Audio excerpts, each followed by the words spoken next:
Real Madrid 2, Villareal 0. And again, this was me throughout the whole match.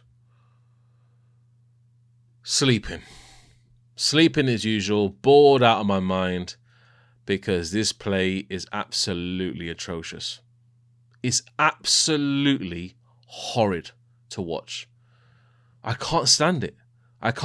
Yes, Valverde, brilliant performance once again. Probably the only one outstanding in this whole game. Vinny done decently well as well. I'm shaking my head, guys. I'm shaking my head. I can't find any more positives than that. I can't find it. Because the chances we create, and we created today, that Mbappe one-on-one, he should have put that away, let's be honest. Rudiger had a flash header wide. Apart from that, I can't recall anything else. Vinny, excellent. Excellent goal, let's be honest. Excellent goal. And I got to take my hat off to him, honestly. But Ancelotti, man, what are you doing, bro? What are you doing? Yes, we changed it up, 4-4-2. Pretty much a flat 4 in midfield, yeah? Or a diamond, or whatever we were playing. But it's not that, man. It's just not looking anything exciting for me. I'm just here, just twiddling my thumbs, man. Twiddling them consistently. Because we look like a team that does not want to actually pile on the pressure at all to any opposition, yeah? We don't want to have quick transitions going forward. We just want to, you know, like I said before, pass the ball like 50 or 100 million times in midfield, sideways, backwards, sideways, backwards. And doing nothing about it. We control the ball, yes, great.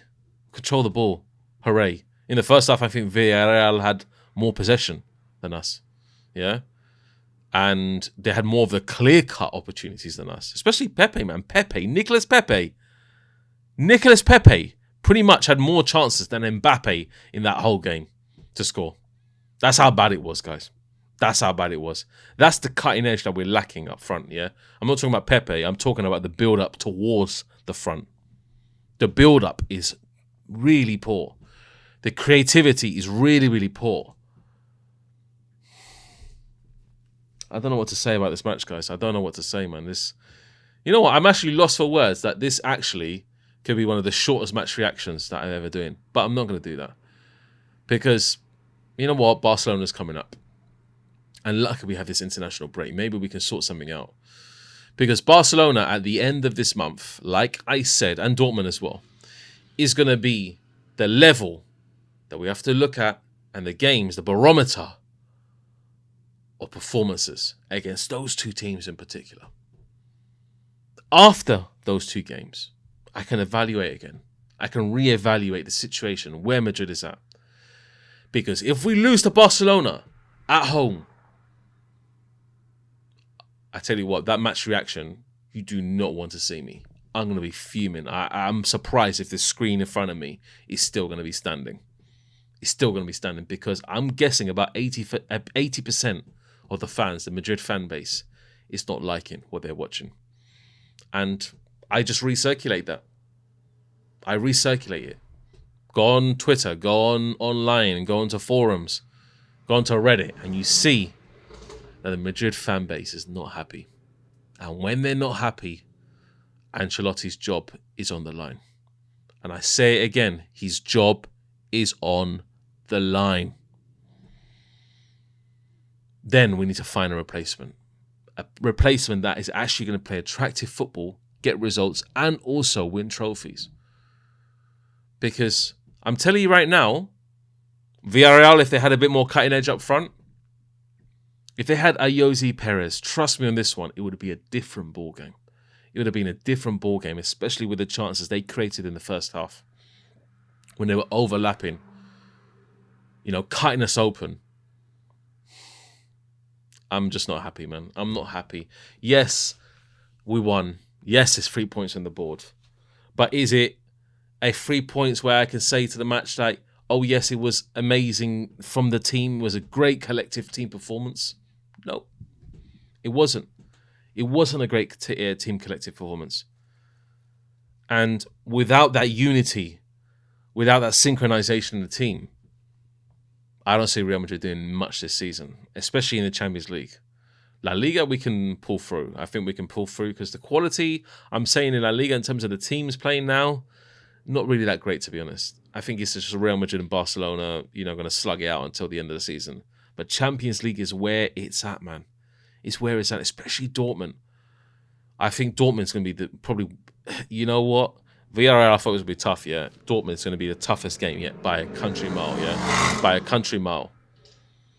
And then Barcelona comes. And what do we expect from that? What do we expect?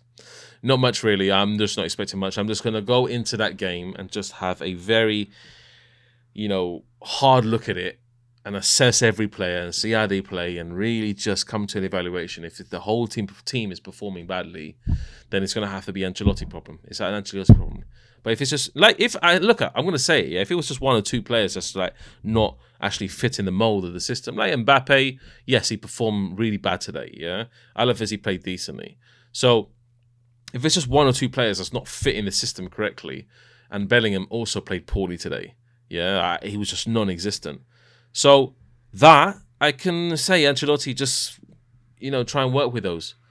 But when it's the whole team when they're not playing, man, it just doesn't scream anything about Madrid, man.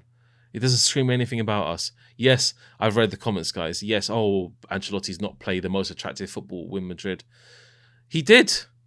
He did, man. When he won the first Champions League after many years, absent years of Real Madrid not winning the Champions League. Yes, we had Ronaldo. Yeah. Yes, we had Benzema. But the situation is that we're looking at it on the grand scheme of things.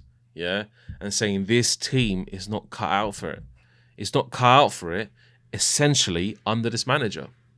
It's not cut out for me. You can see it's just drifting off. It's steadily going worse and worse.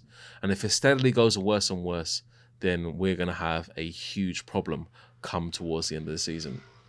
A very, very big problem. And for me, I need to really just take a deep look after this international break because we need to just, fix up everything. Fix up everything, and then maybe I can change my opinion on Ancelotti, and maybe I can say that this guy is the guy to lead us forward.